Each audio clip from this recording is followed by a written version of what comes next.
Hello viewers, আপনারা এখানে দেখতে পাচ্ছেন 524 যোগ plus 179 minus 524 minus 179 divided by 524 plus into 179। তো এইটা আমাদেরকে ভাগ করতে বলছে এই অংশের সাথে নিচের অংশ কথা। তো এখানে এগুলো যোগ করে বর্গ করে ভাগ করা অনেক ঝামেলা হয়ে যাবে, তাই তো?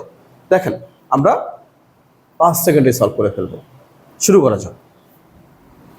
খেয়াল করি, এখানে 524 এটাকে আমি এ বলি, 179 এটাকে বি বলি, তাহলে উপরে পাচ্ছি আমি এ plus B whole square.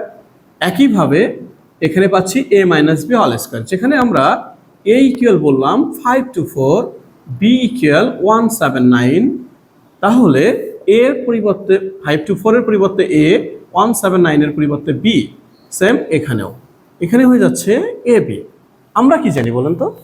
a plus B whole square minus A minus B whole square সমান 4ab ডিভাইডেড বাই ab, কাটেন 4।